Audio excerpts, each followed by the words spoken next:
I am so glad you convinced me that the family car should be the Defender 110. It is so beautiful inside, it's so comfortable, and it just feels indestructible. Yes, it really is. I've been waiting a long time for the new model to come out. The Defender 110, I'm telling you, it's my favorite car of all times. It's my third one. You know, I have stories of going off road. The guy managed the group. He was like, "What are you doing in this beautiful car?" I'm like, "I'm going off road." He's like, "Are you sure? Because you can use one of ours." And then they look like Mad Max cars. I'm like, "No, no, no, no, we're going to do this." And he was shocked. Wow.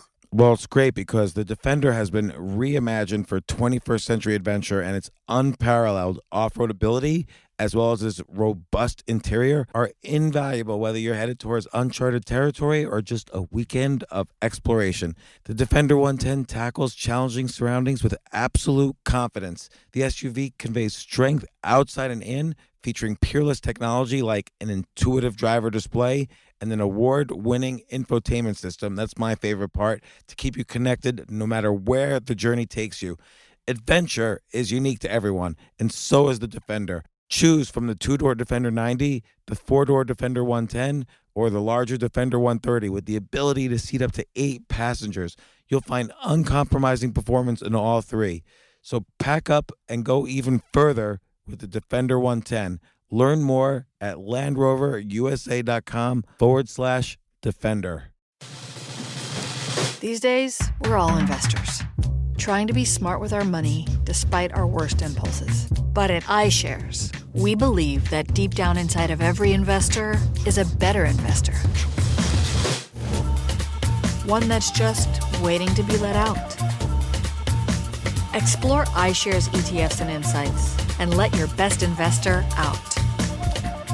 Visit iShares.com for more information.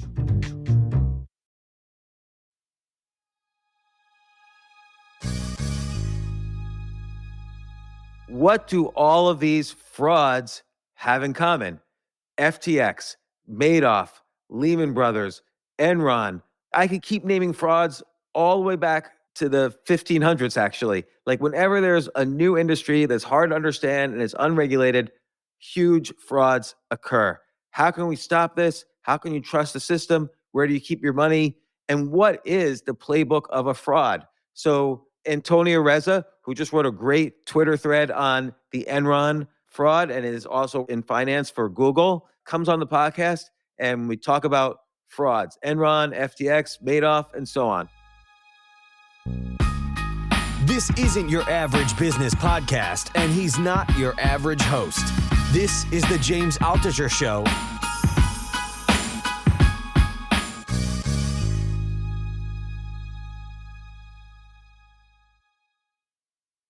Antonio Reza, thank you for coming on the podcast. Thank you for the invitation. Very glad to be here. I saw your thread on Enron, which was, if people don't know, was kind of a classic example of fraud. In fact, at that time, and maybe still is, the biggest fraud in corporate history. But I say classic example because we'll go through how they did fraud, and it's kind of like the ABCs of like how to commit a corporate fraud. And I'm also curious, now this is topical because of FTX and people are comparing it to Enron. So it'd be interesting to maybe discuss that. But again, Enron, 2002, 2001, 2000, biggest corporate fraud in history. Famous corporate fraud movies have been made about it. Why did you write a thread about that? So I think, I'm starting to build this like presence a little bit more on Twitter, trying to find my niche and things like that. And I've been in finance and accounting for many, many years now. And I was like, well, this is one story that I remember so much because I saw the movie when I was in college, and the story just like hit me of how important having a CFO, a compliance culture, and all that. It's very important for a company. And then I just decided to write it just for fun. And then coincidentally, this whole FTX happened. And then I read this article from the Secretary of Treasury before, and he was like saying, no, this is more like Enron. And I was like, yeah, I agree. So then I shared it, and then it just kind of like resonated with people. But it was honestly just for fun. Yeah, the more I see, and this is why your thread on Enron is so interesting, because it's as if, and you could even go all the way back to, the the South Sea bubble and what was going on there, like all of a sudden I realized, yeah, FTX and Enron are similar. And we'll get to the similarities in a Mhm. second. And it is almost like a playbook. Like these guys, whether they know it or not, they're almost doing the same techniques. And not just how they're moving money around, but how they're squashing internal communications in the company and so on. And maybe it's just they have to do that way to commit fraud, or I wonder if they're just learning, like, well, this is how Enron did it, so I'm going to do it. But let's break down Enron for a second, Mm. and how would you describe it? How would you describe Enron? Yeah, I mean, I think for the people that don't know, I guess the younger ones, so it was basically one of the biggest Fortune 500 companies, back in the late 80s, 90s, and they dominated the market in natural gas. This company who started to become very innovative in terms of not just selling the natural gas, but actually bundling it up as a security and then trading it, with many, many businesses. And they started to create this like market leadership, and they became huge in terms of, back then it was like 60 billion valuation, which was huge back then. But then it was a house of cards. It just started to, Well, let me ask you a question. Let me yeah, interrupt you there and just break that down a little bit. They didn't like drill for natural gas or anything. They didn't produce the natural no, gas, no, no. but they helped energy companies that did. Like your standard utility company that might have natural gas, but they needed to hedge their risk. Like, oh, what if we just bought all this natural gas, a contract for the next 5 years, but what if natural gas goes down and we just spent all this money? Companies would then use Enron to take the other side of their risk. Like Enron would say, "Don't worry." It's almost like an insurance company. Like, "Don't worry, we'll if natural gas goes down, we'll compensate you this way." And then Enron would trade natural gas futures to kind of hedge their risk. Yeah, so they were basically like an intermediary of the natural gas producers and their final customers. And like you said, they just mitigated the risk. And the thing with this, or the complexity, was that these contracts were really long, like sometimes 10 to 20 years. And it just, it was ripe to have some sort of accounting manipulation to make the earnings a lot better than they were. Yeah, because how did any company, like if I'm let's say I'm Duke Energy or Con Edison, how can I trust that, oh, okay, it's nice that they're going to hedge the risk of a 10-year contract. What if natural gas goes to zero and I just bought all this natural gas? I'm screwed if I have a 10-year contract. So it's nice that Enron said to everybody, "Oh, don't worry about it. We'll take care of it." But how can if you're Duke or Con Edison or any big utility company, how could you really trust that they know enough to hedge that risk? Yeah, I mean, I don't know. I think, like you said, I don't think you could even guess or estimate the price of natural gas beyond 12 months, even if you looked at, market indexes or whatever. So no, I think nobody could trust them, but I think it was just a lot of hype around the company and how smart they were and how they were just booking earnings in the current quarter, and they just keep growing. The stock kept growing, and they just became like that market leader. I think it was a lot of hype, and customers just trusted them. And not just the customers, but also their independent consultants, their auditors, like everybody, even the SEC actually trusted them on how they were valuing these contracts and then how they're booking them. And I think all of that together just created this sort of trust in the system, and people were just making business with them. I mean, step one is and this is true for Enron, it's true for WorldCom, it's true for Bernie Mm. Madoff, it's true for FTX. All of these frauds have this thing in common, which is they have high up government, connections, trust, support.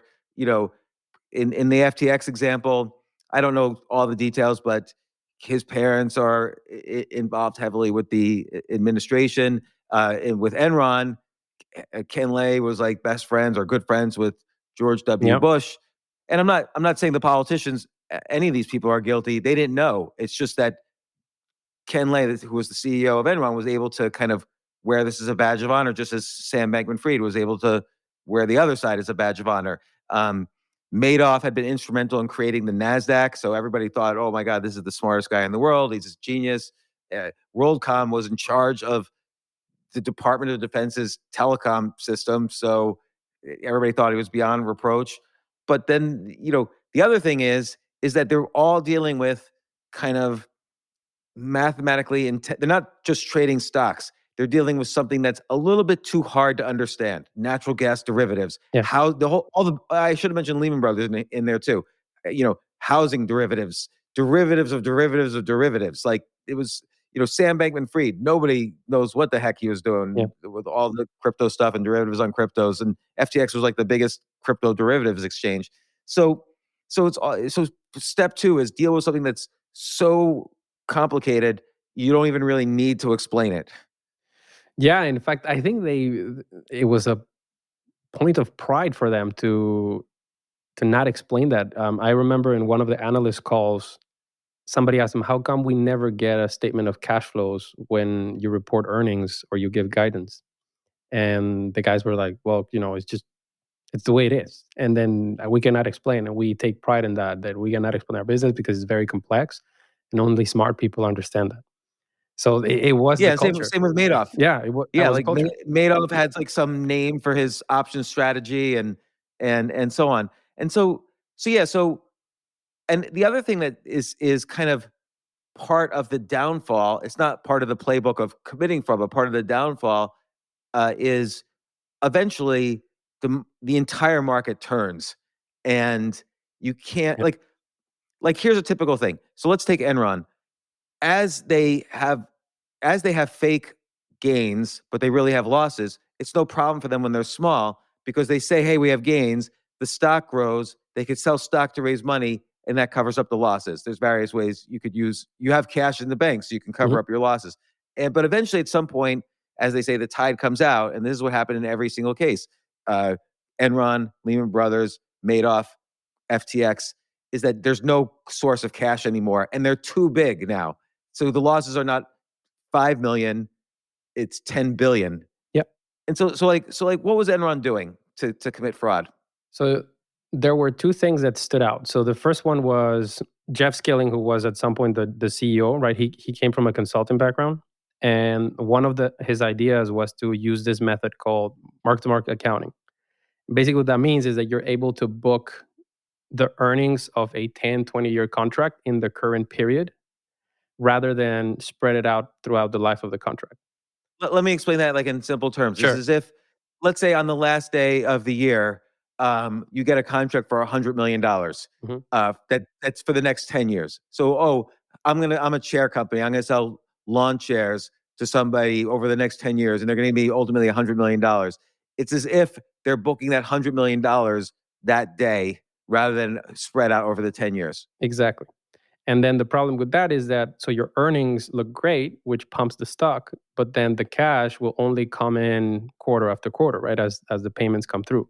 So there's this huge mismatch between earnings and cash.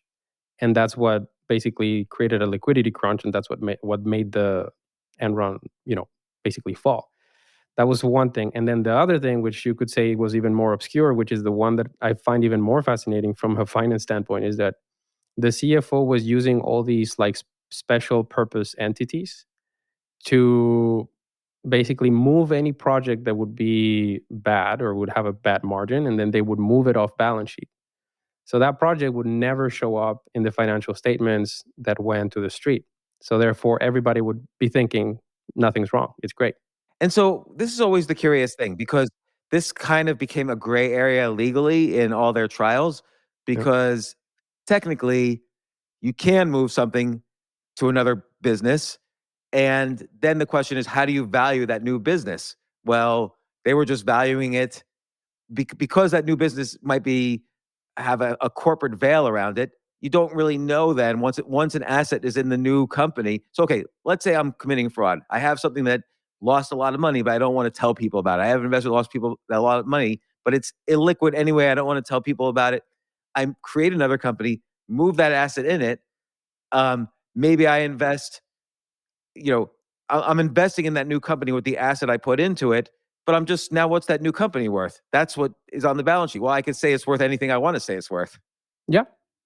Yeah. And I mean, these guys had like probably hundreds of those special purpose entities. And it was like a maze. Like, no, I think until today, nobody can explain how they moved all of those balances. And when you, when you read the book, they actually explain how Andy Fasta, who was the CFO, actually made deals or cut deals with the banks to, move the money for him into these like kind of vessels that were containing the bad project and the bad margins.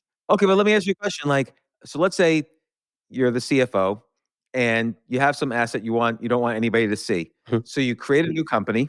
Let's call it a special purpose vehicle, but it's really just a new company. Yep. And now this new company buys this asset from you for uh, let's say the asset you want to tell people it's worth $100. The new company will buy it for $100. You'll have an agreement.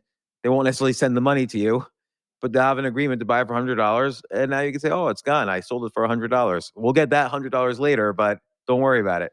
Yeah, I mean, honestly, I wouldn't be able to tell you exactly how that works, but I know, for example, there's tactics where I don't know which company they did this with, but they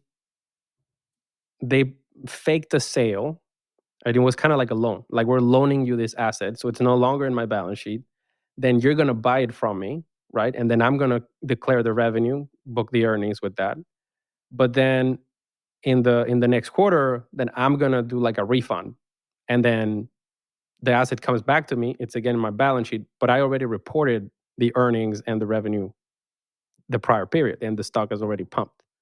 So I think it's something like that. Your point is the stock's already so high that now if they take a Exactly. loss, it doesn't matter. Yeah, and they just keep doing that like on a rolling basis.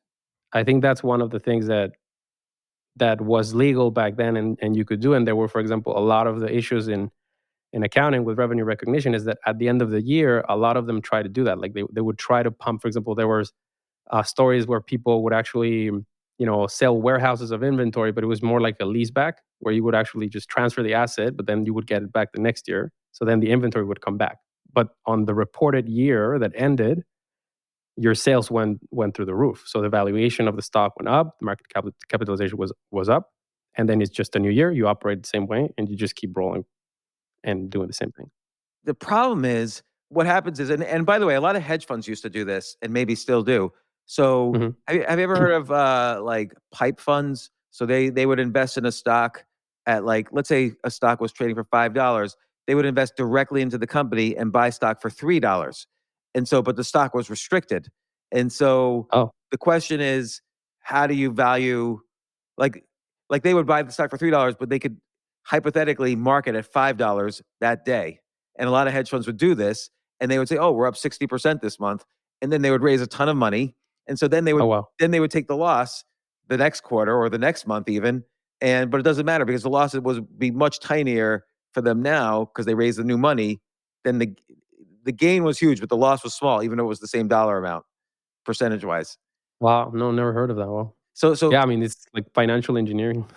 Enron was kind of doing the same thing, but don't they start to think, hey, if our stock stops going up, we're in trouble? Yeah, yeah. I mean, I think that's when like there was a whistleblower. Basically, they just kind of looked at. I think they removed the layer, and then she started reporting straight to the CFO, and she started asking questions like, "Hey, this doesn't add up. Like, how come we have earnings that we have not realized booked in the period? Where's the cash? Like, I think this might be fraud." And I think that the CEO, Kenneth Lay, back then said like, "No, no, no, it's fine," and he kind of brushed her off. And they just kept telling the story. The stock was great. The stock was great, but then everything started to fall apart once because they were all depending on deregulation, on the regulation of natural gas. That for them was the blessing. But when especially the state of California and I think overall the United States started to close that door and everything started to get more regulated, it was a house of cards. Like all the shinks in the armor started to show, and they had to start basically disclosing, and then the SEC got involved. There were investigations.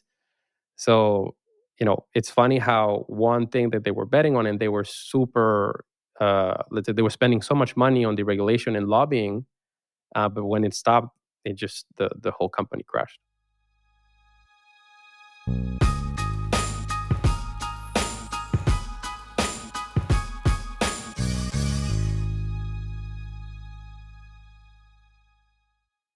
You know what I love about fantasy sports is that even though I'm not going to be a great basketball player or a baseball player or a football player or whatever, I feel like I get to participate and make decisions and use my knowledge of these different leagues or these different sports to compete.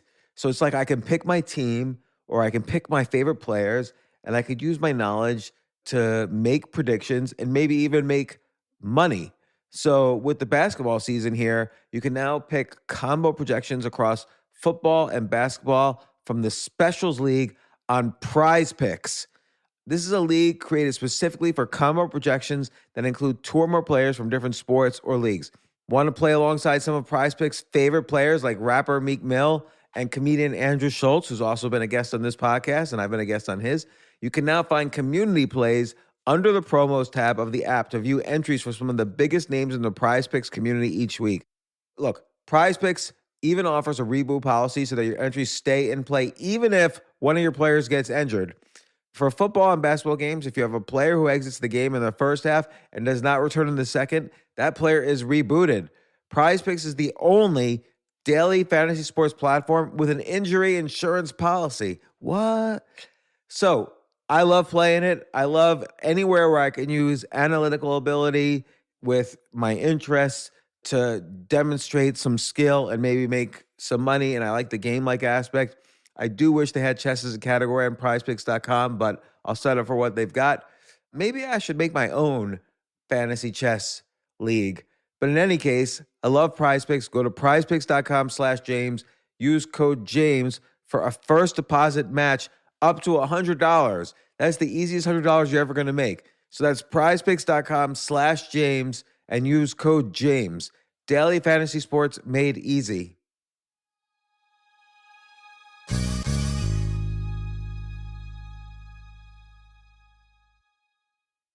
The future of learning is definitely online. Like, it's such BS that you have to spend $200,000 or take $200,000 in loans and go to some fancy school when it's useless. It doesn't guarantee you a job. Most employers, including me, do not care about degrees or grades or anything like that. We want to care that you love what you're doing, that you know what you're doing, in some cases that you have experience or that you're willing to learn. But people in general love learning and are curious. Like, the key to success is curiosity. And I think masterclass.com is the perfect model for online learning. I'm really happy they're sponsoring this episode. If you're going to give a gift, give the gift of learning. Masterclass makes a meaningful gift this season for you and anyone on your list, because both of you can learn from the best to become your best, from leadership to effective communication to cooking. Let me tell you some of the classes I've taken. I've taken comedy from Steve Martin. I mean, can you believe I can take a class from Steve Martin on comedy, or Judd Apatow, my favorite comedy director? I could take an actual class from him on writing. Wolfgang Puck on cooking. Dan Brown on writing, or Judy Bloom, who's been on this podcast, on writing. By the way, Wolfgang Puck also has been on this podcast. It's such a pleasure. I try to take classes all the time from masterclass.com. And whether you're watching Masterclass on TV or listening in audio mode in the app or on their site, the quality speaks for itself. It's like these Masterclass instructors are your own personal mentors that are going to help you reach the next level. How much would it cost to take one-on-one classes on comedy from Steve Martin or on chess from Gary Kasparov? You just wouldn't be able to do it. But it would cost hundreds of thousands of dollars. With a Masterclass annual membership, it's $10 a month. Memberships start at $120 a year for unlimited access to one-on-one classes with all 180 plus Masterclass instructors. So it's not just $120 for one instructor. You get all 180 plus Masterclass instructors. Boost your confidence and find practical takeaways you can apply to your life and at work. And if you own a business or are a team leader, use Masterclass to empower and create future-ready employees and leaders. That's the real education in today's world. So this holiday season, you can give one annual membership and get one free at masterclass.com/JAS. JAS, of course, stands for the James Altucher Show. So right now you can get two memberships for the price of one at masterclass.com/JAS. Masterclass.com/JAS. Offer terms apply.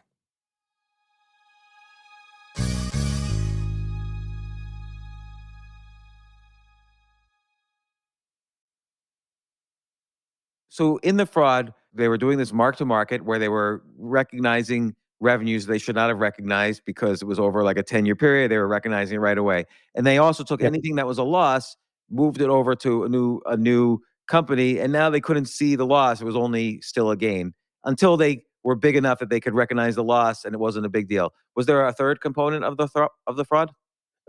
This one wasn't necessarily, let's say, an accounting fraud, but one of the business practices that was pretty, let's say, aggressive or super aggressive was that the traders would actually, there was this whole drama where they actually were shutting down power plants to start creating demand, and then that would pump the price up of the trades. They would make money, but then people, for example, in their homes, they would actually not have energy, and then whenever the bill came, the prices were extremely huge. And these guys, there's recordings of the traders where they're actually making fun of people, like, "Hey, just shut it down, and it's fine if California burns and whatever." Then there's some calls with the plant managers, like, "Hey, there's not a lot of demand at this plant. Can you just shut it down?" And then the price will be. And he's like, "Yeah, I can shut it down for the next 3-4 hours, and then I can, uh, start it back up."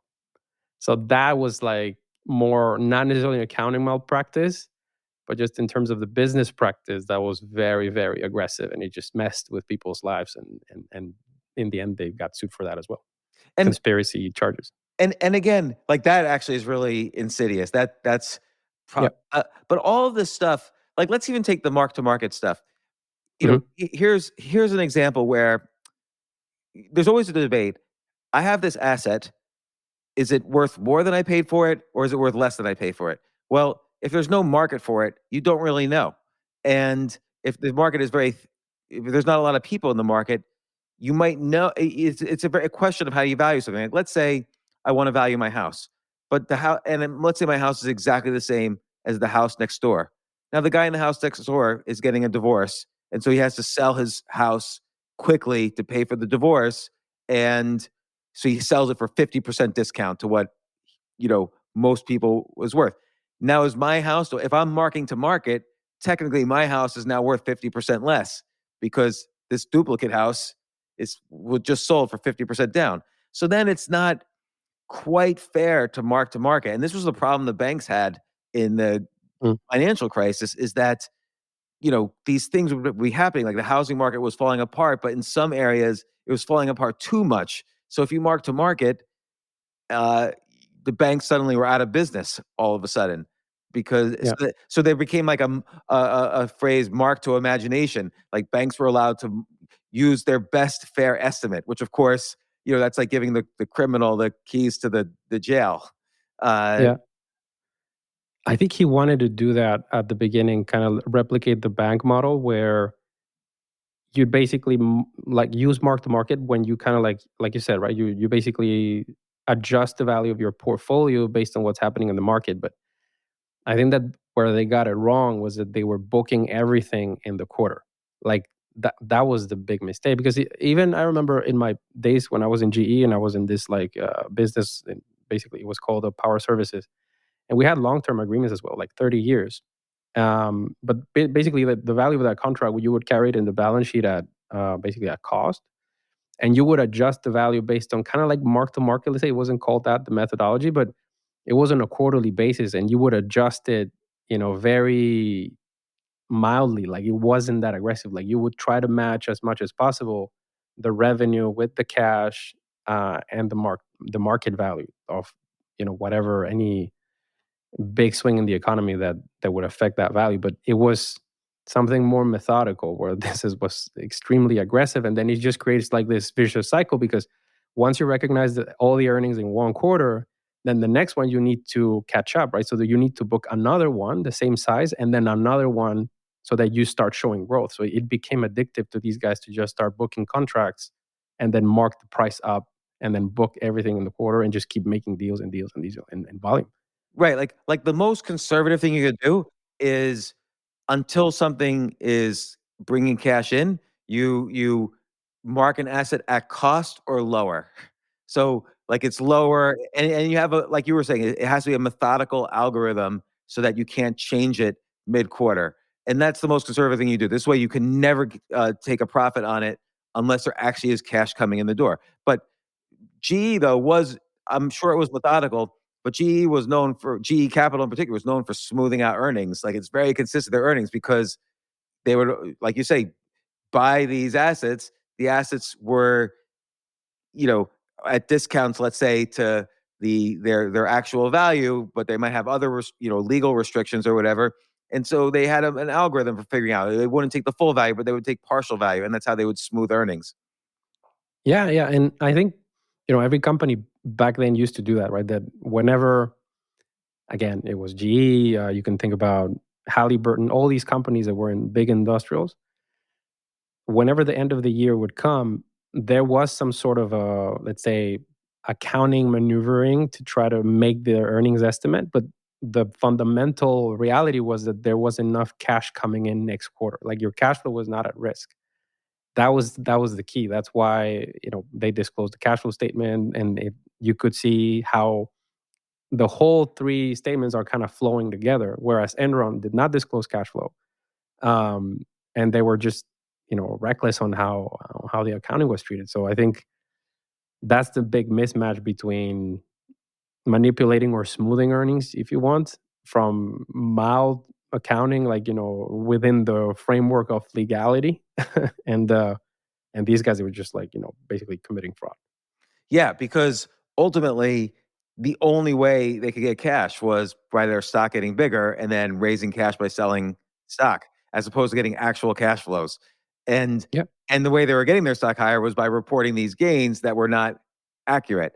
And so the question is, though, like you said, one person was a whistleblower. She noticed there was no cash coming in, and she noticed there were all these investments that maybe they had made the quarter before were disappearing off the book. Where were they? Oh, we sold it to, XYZ3 Inc. in Connecticut. And then we're just valuing it on our books at the same amount, or maybe even a little higher because XYZ paid up for it. And in this contract, here's the contract. And you wonder, why didn't people dig in further?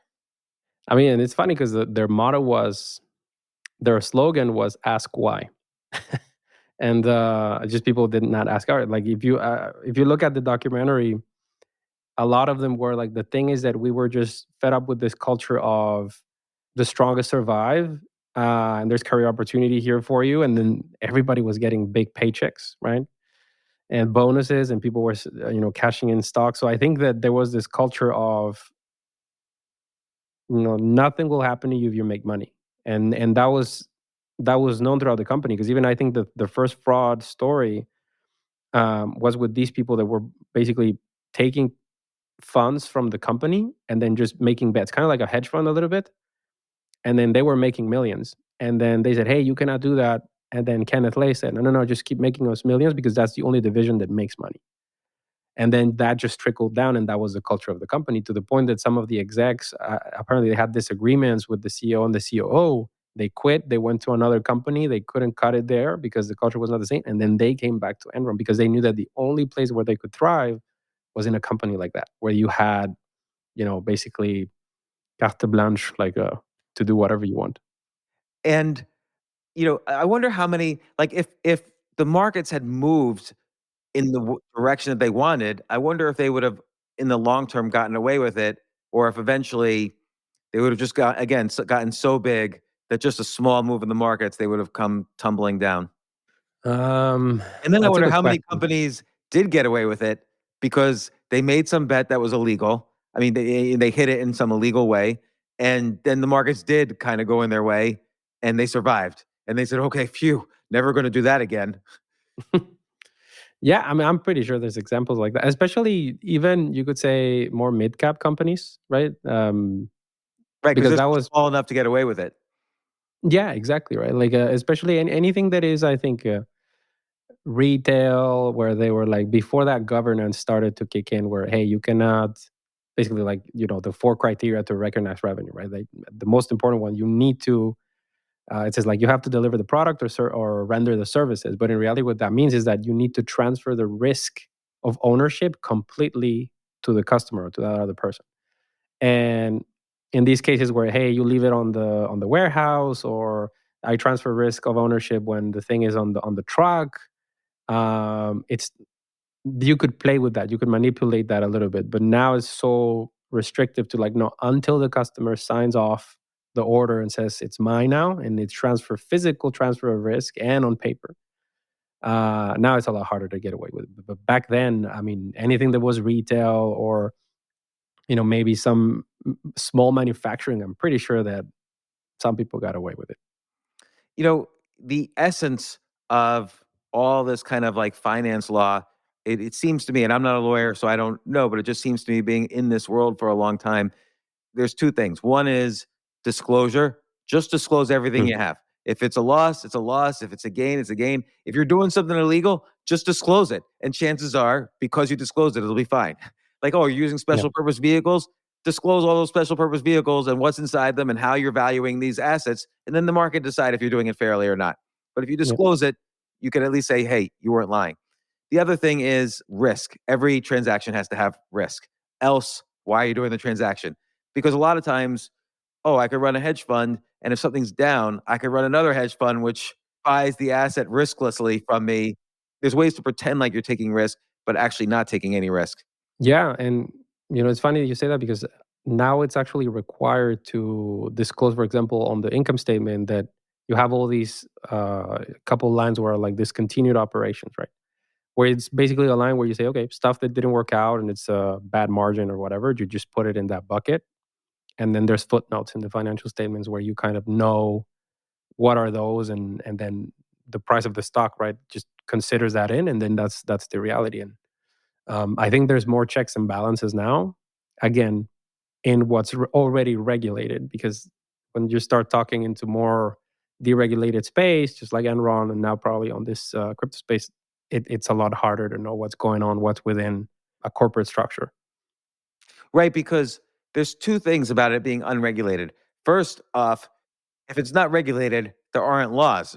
So, Hmm. for instance, trading in energy derivatives at the level Enron was, it's unclear what the law. This was their entire argument. This is why some of those executives actually took the risk of going to court. They could have had a plea deal and gotten like 1 or 2 years in jail. I remember there was one executive, he was working for the CFO, and Hmm. he decided to go to court because he didn't think what they did was technically illegal, and he got 20 years in jail.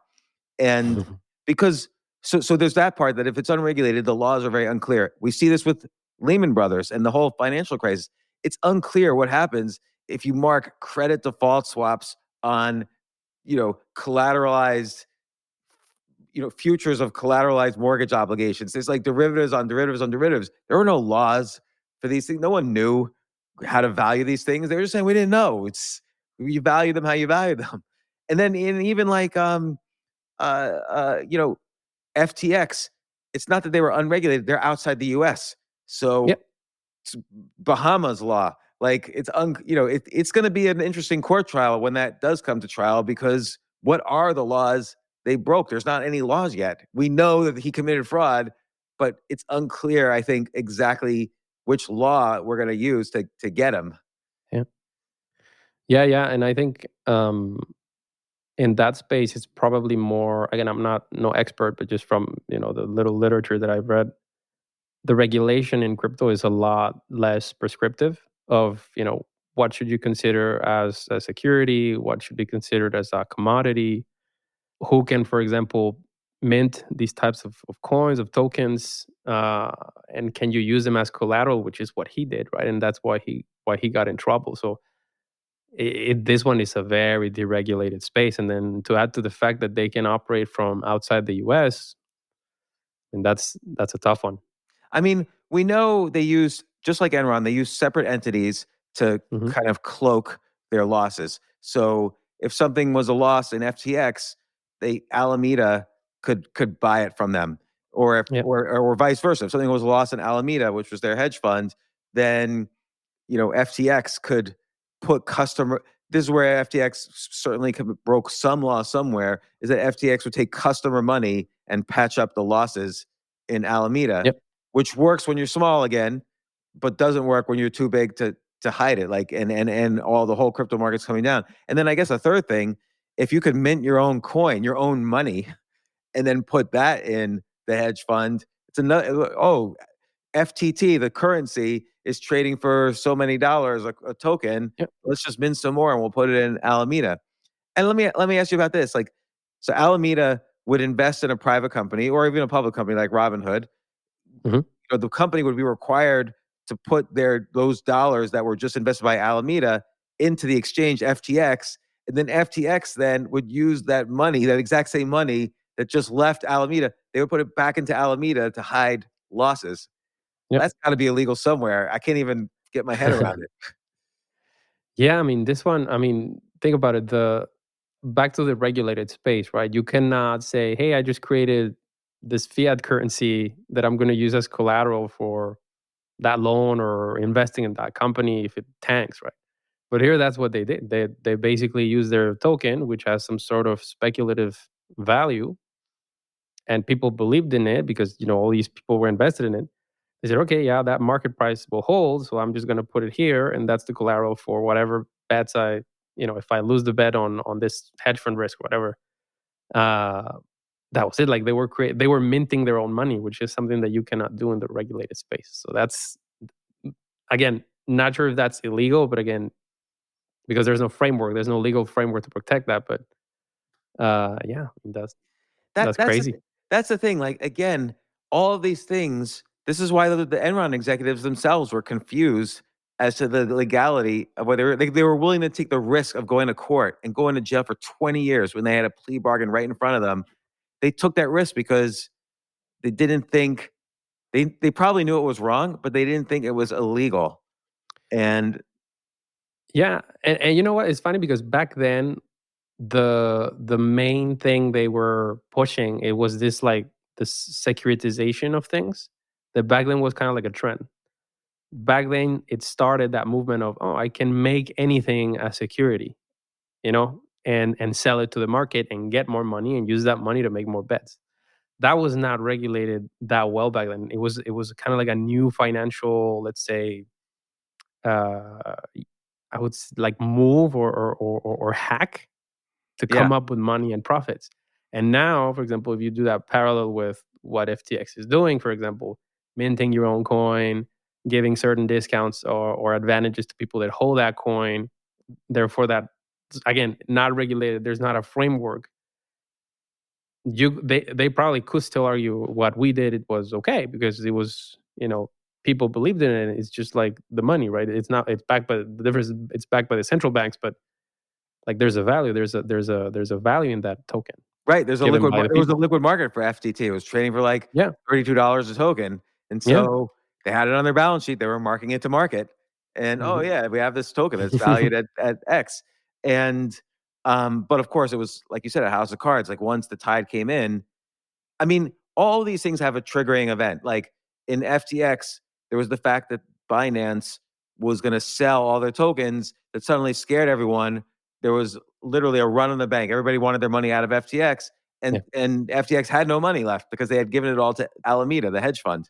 And it was insane. Like it was not a small. I was reading today that it was. I think they had a total of 16 billion of assets, and they loaned 10 Yeah, to Alameda. of customer funds. Yeah, but it was not okay. One, no, it was like more than half. Okay, but let me ask And you a question. Like, if I'm a bank and yeah, you put money in your savings account, I am, as a bank, allowed to use that money to, for instance, yeah, I will lend it out to homeowners, and then this is your mortgage. So, I mean, it's heavily regulated, and there's a certain, percentage you're not allowed to loan out, and you have to keep track very accurately. yeah. But again, that's the difference. There's a spectrum of regulated to unregulated. Some of these things are wrong, but gray area legally because a bank's allowed to use Yeah. your. They could loan the money to a hedge fund, for instance. Yeah. So here, actually, that's an interesting point. Here, what happened, from what I understand, is that FTX, because they're an exchange, they're required to have reserves of 1 to 1. So if a customer has 1 Bitcoin, they're required to have 1 Bitcoin. And then there has to be the legal framework there is that you have to be, if you think about the New York Stock Exchange or NASDAQ, they have to have a very clear segregation of what's customer funds and what is their, let's say, pool of funds that they can play with. So that's fine. that they had this hedge fund and whatnot, and even if FTX with their own money wanted to loan that out, that was fine, but they played with the reserves. So that's why they couldn't fulfill the promise when there was a the bank run. Well, they claimed to have $1 billion in reserves, but or I don't know if Sam Bankman-Fried lied or not. But when the fraud was about to break, he said we have $1 billion liquid, but there was more than $1 billion of run on FTX, and so they Mhm. couldn't meet it. Now, people didn't know that a lot of the assets on their balance sheet was in the form of loans to their own company, Alameda, but still, he claimed to have some reserves, but the run was too big for them. Yeah, because again, they basically loaned out the reserves. So even the percentage that they were required to keep, you're saying Yeah. it was gone. Yeah. So basically, and that was the crime, right? If you read the articles, basically what it says is that they didn't segregate what was money to play with and reserves that if the operations apparently went bust, that money cannot be used to fund the operating expenses of the business. Like if the business goes to the ground, they have to have that pool so that people get their money back. It's kind of like pensions. So what happened here is that they took, let's say, the equivalent of these pensions, and then they gambled with them. So that's why they didn't have the liquidity to fulfill the promises whenever people were asking for their money back. So and it was a twofold thing. And now pensions, they can again take the money in the pension and buy stocks and so on with it, but I guess they can't use leverage. They can't risk the reserves. Hmm. So they, Exactly. they can't use so much leverage that if the whole market goes against them, unreasonably, it won't risk dipping into the reserves. Yeah. And I guess that's true for banks too. But when things were crazy with all the with all the housing derivatives, nobody knew how to value these things, and essentially, a 1% move in derivatives caused 100% of Lehman Brothers to get wiped out because they didn't model their risk correctly. Yeah. And I heard this interview with was there an interview or an article? I can't remember. But it was the CEO of Coinbase, and he was saying the difference between them and FTX is that these guys in Coinbase, they're actually, so first of all, they're actually incorporated in the States, and they're regulated as a trust. Whereas these guys basically are out of the Bahamas. There's no regulatory framework for exchanges over there. So he was saying we have to have that kind of like reserve ratio of 1 to 1, otherwise we get in trouble, right? That's something that gets audited quarterly with the 10Q that they have to submit to the street. Because FTX was private, and it was just a bunch of I think it was like $32 billion valuation based on all the investment from SoftBank, etc. Um, but they didn't have that regulation. They didn't have that. All right, you need to have this 1 to 1. There was nobody telling them that was what they should do. It was more something of, I think it was anecdotal that they had to do that, and I think that's why they said let's go for it. Nothing's going to happen. The FTT is going to hold up. So yeah. And this is like part 3 of the playbook of fraud, which is who's doing your accounting. Like, Yeah. with FTX, basically nobody was doing their accounting. With Enron, as you point out in your thread, Arthur Andersen, which was the biggest accounting firm in the world at that time, was doing their Yeah. accounting. But Arthur Andersen was also a consultant advising Enron on how to do all these frauds, which is That's a great. conflict of interest. With Madoff, his accountant who did his annual audits was some guy who had like an office in a strip mall in Long Island who was just getting paid a lot of money. And Lehman Brothers, the accountants simply just didn't understand the derivatives. Like in every case, you kind of have to compromise your accountant. Yeah, I mean, so first of all, I think that they didn't even have a CFO in FTX or a Yeah. board or anything like that. No, so look, I was an auditor when I was in GE. I was an internal auditor, and I think one of the reasons with that company, again, what happened kind of recently, it's different, and I was no longer there. But when I was there, so the internal audit team was pretty strong, and our job was to kind of like find all the bad stuff before and fix it before a KPMG, EY came and kind of like actually audited the stuff. So we had to work very closely with them, um, which is something that obviously here didn't happen. There was no compliance function. Actually, I think there was a head of compliance from what I understand, but it was not good. Yeah, there was no CFO, there was no oversight from, accounting rules, nothing like that. So no auditing.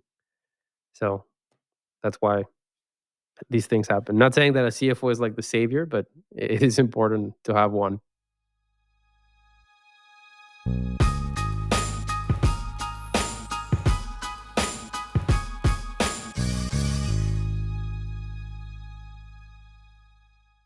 Oh my gosh, I love these clothes. Mizzen and Main. That's Mizzen and Main. It really is the most comfortable work clothes. Travel clothes. I had to travel this whole week. I'm traveling for a week and a half, and I just took Mizzen and Main clothes with me. Close out 2023 in style with comfortable, breathable, packable, and machine washable pieces from Mizzen and Main.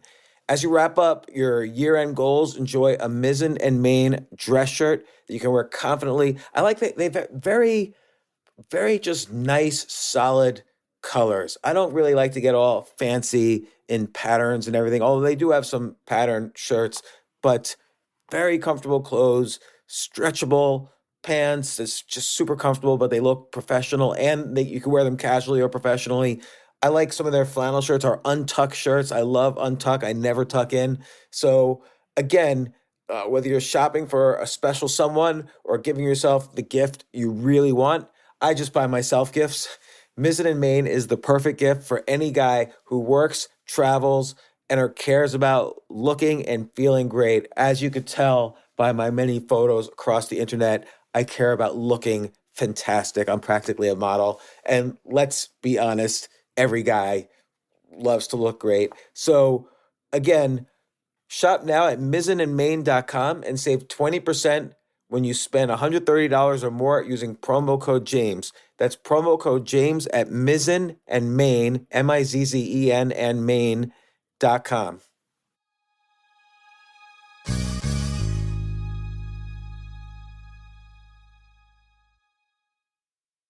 This is such a valuable service for all business owners, big businesses, small businesses, doesn't matter. I wish I had this in the many different businesses that I've started.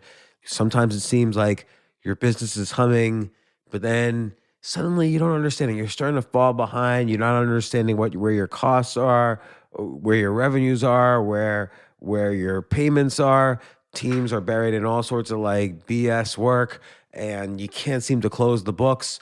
So you need like one dashboard, one source of truth.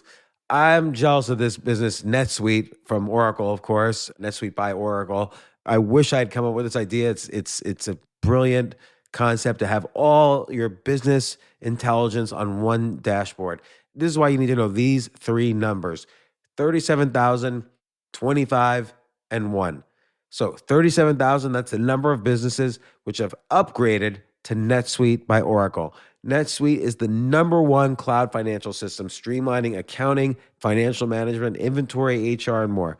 25. NetSuite turns 25 this year. That's 25 years of helping businesses do more with less, close their books in days, not weeks, and drive down costs.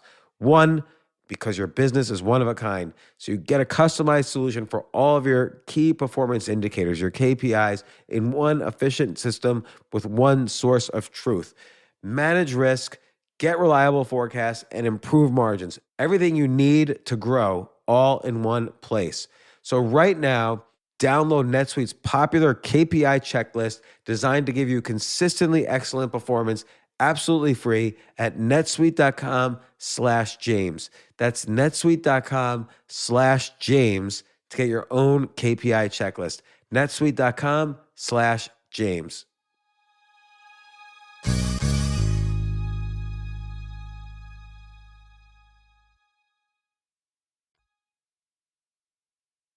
Here's the problem going forward.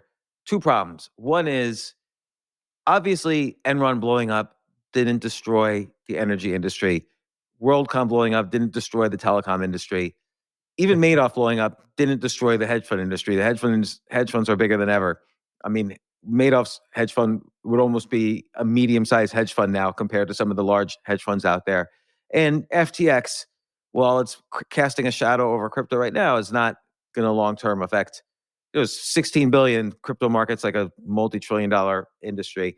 But how do you trust where your money is, whether it's at a bank like Lehman Brothers was, or at a trading firm like an Enron, or an exchange like an FTX? How do you trust where do you put your money? And then the other problem is financial innovation is a good thing overall. Like, these derivatives that are created are used by serious people, to serious companies, to hedge risk and allow firms to take bigger, even technological risks and innovative risks because they know they can hedge their risk in various ways. So when used properly, financial innovation is a way capitalism grows, and it fuels innovation so that capitalism could grow further.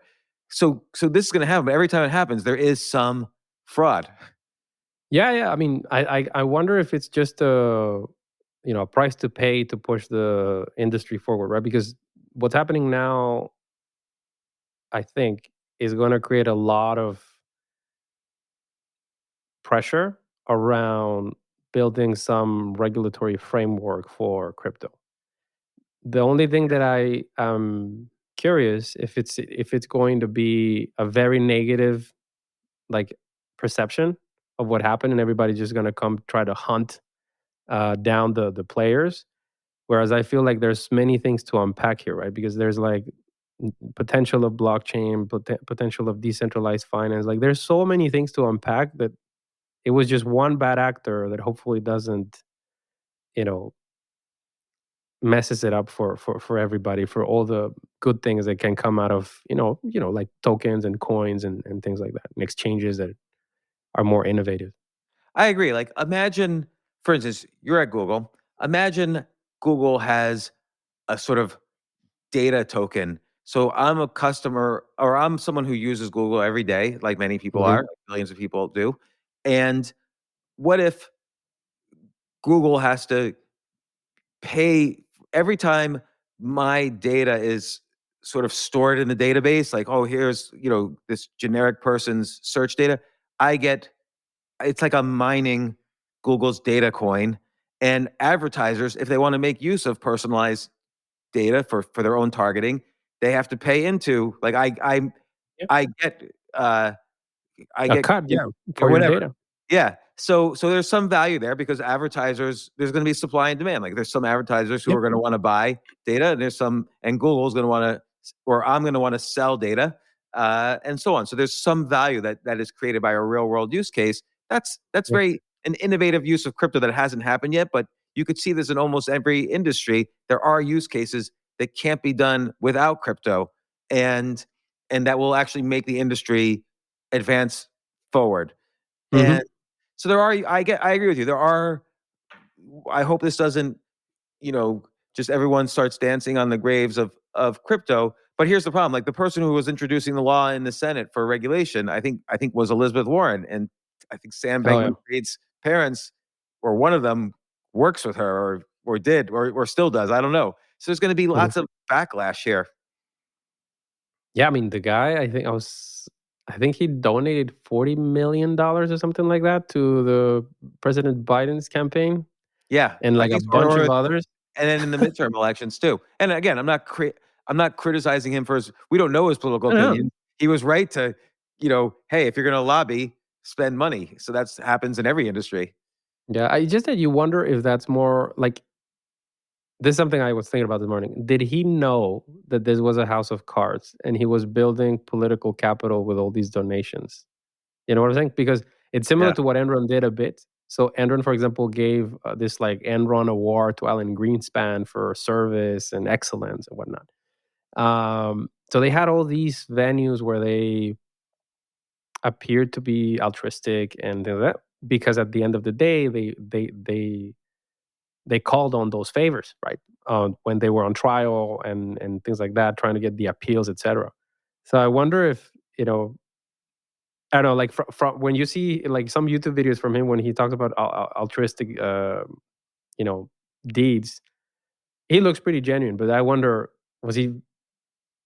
Did he know? And that's why kind of he was planning. Like, all right, I need to build some political capital here before, if the house, burns down. Yeah, I don't know because a part of me wants to think he sort of just fell into this, but the more I read about it, the more insidious it looks. And by the way, everybody's kind of a culprit here. Like Binance clearly knew, like CZ, the CEO of Binance, Yep. clearly knew what he was doing when he said, "Oh, I'm suspicious of Yeah, FTX." yeah, He knew there was going to be a run on the bank there, and that FTX would collapse. I don't think he anticipated that all of crypto would be affected. I think he thought he was just targeting an enemy, and this is how he was going to take him down. But if you look yeah, at like Enron, one thing that happened after Enron collapsed is that every single energy company, the stock went down, 70, 80. But these are utility companies. Like yeah, Con Edison is not a trading firm. It provides electricity for everybody in the New York City area. And the stock would be down so much that their dividends were 15% a year. It's like crazy. And yeah. it brought down for like a whole year, the entire industry.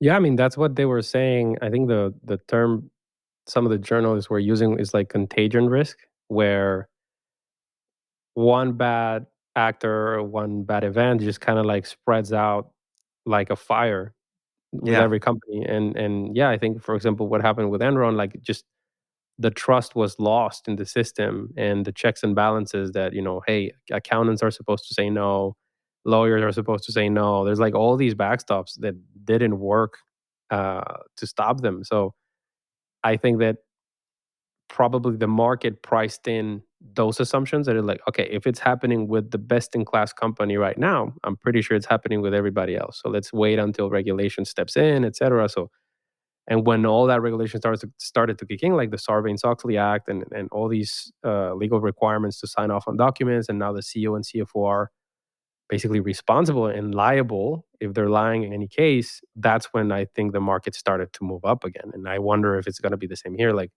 probably a lot of crypto confidence is going to erode. And then at some point, hopefully, it goes back up.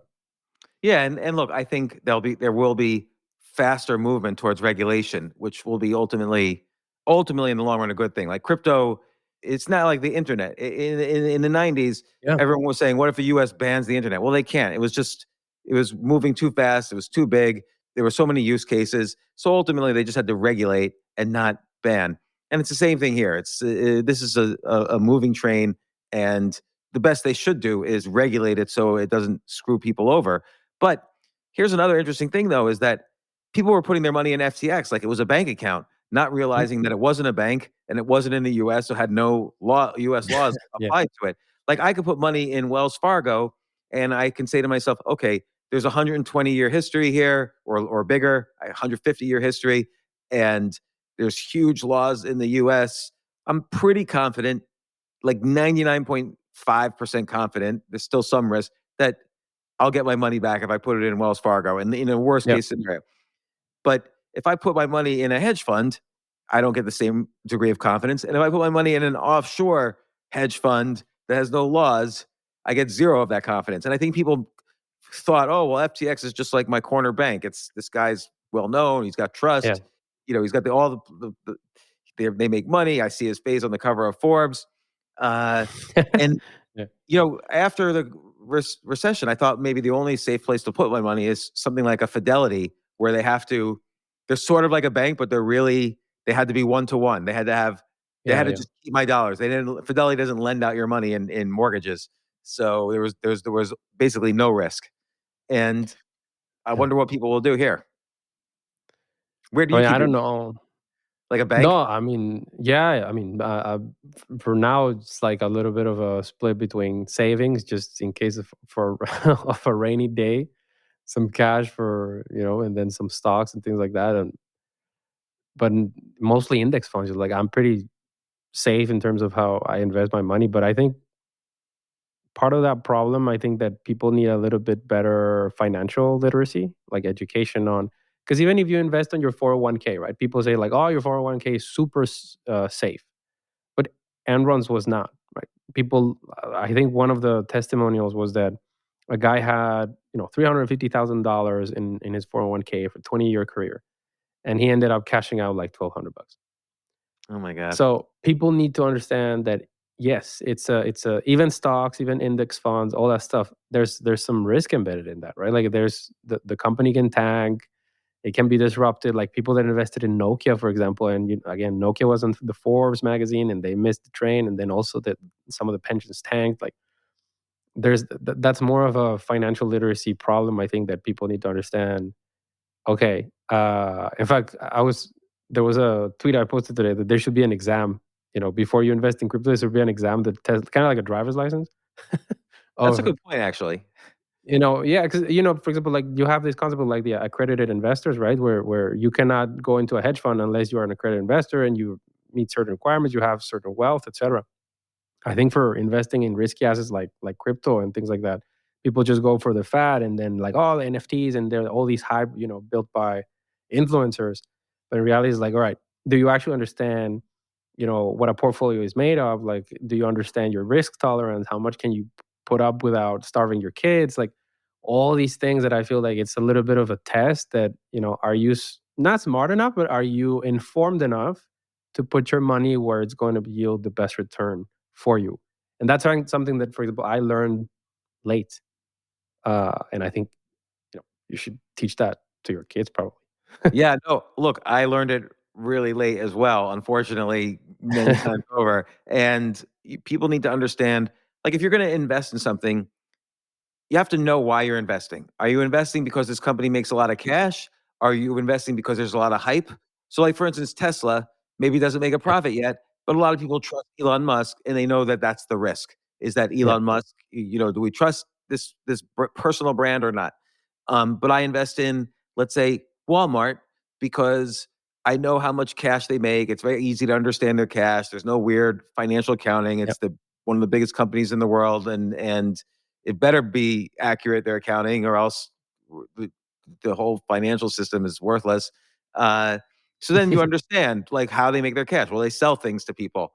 But with Enron, we didn't really, they claimed to have a lot of profits and it claimed to be this, but they couldn't, but they didn't have cash flows. So if they're claiming profits, but there's no cash flows, you have to understand that's not impossible, but you have to understand why that exists. And they Yep. weren't able to explain that. And Madoff wasn't able to explain it. Maybe FTX wasn't able to. I don't know yet. Yeah. Lehman Brothers wasn't able to explain it. It was too complicated. So you have to really understand what you're investing in. People don't do Yeah. I that. They mean, hype. yeah. No. I mean, I remember in college there was just one personal finance class, and it's also about the way you teach it. Because I remember, I mean, I was asleep in that class.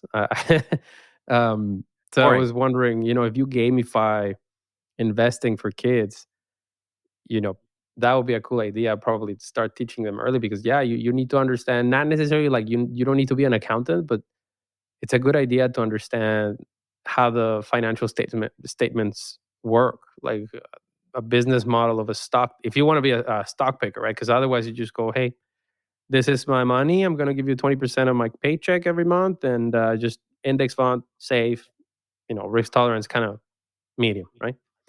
Then that's fine. But if you want to be a stock picker, for sure. For example, investing in companies that now are like tech companies that everybody thinks, oh, they're great and whatever, but how do you start interpreting something like the metaverse, for example?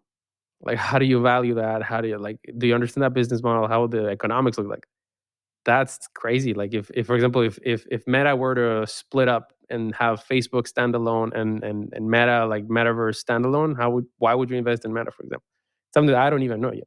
So Yeah, I mean, you you need either to have to understand that. say there's two strategies there. You either have to say, well, look, everyone else is into this, so I'm Hmm. going to ride this train until it's over.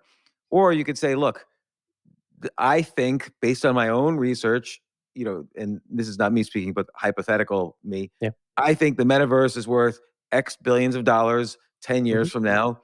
And you just, you discount that back. Like, what does it mean then it's worth now? And you know, personally, I think they took too big of a risk, Meta, because they didn't have no idea how to value what they were building because people might not be interested in it. And that's their big problem right now. But Yeah. you're right. I think, you almost have to gamify. Like maybe you almost have to do just like there's books of crossword puzzles. What about a book of kind of simple financial problems? Like what is the risk in a company that's building, a metaverse, but also has 1 billion users on Facebook and Instagram and WhatsApp.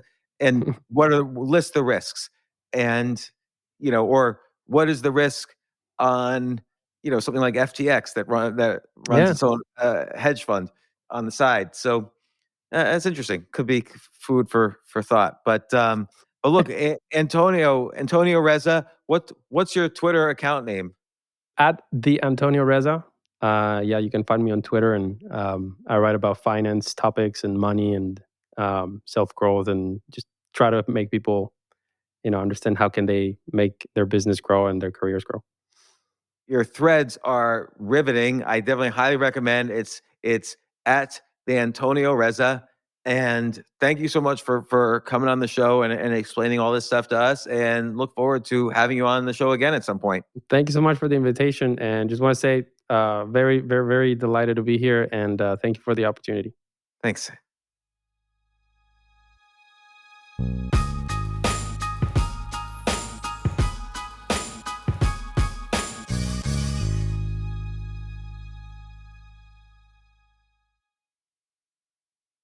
Pandora makes it easy for you to find your favorite music. Discover new artists and genres by selecting any song or album, and we'll make you a personalized station for free. Download on the Apple App Store or Google Play and enjoy the soundtrack to your life. Whether in person or remote, open communication with your doctor is key to managing any condition, including heart failure. How have you been feeling? I'm okay. Both are great options to continue having open conversations with your doctor about how you're feeling. I've had less energy. And when you speak openly with your doctor, they're better equipped to help. Visit heartfailuretalks.com to learn more.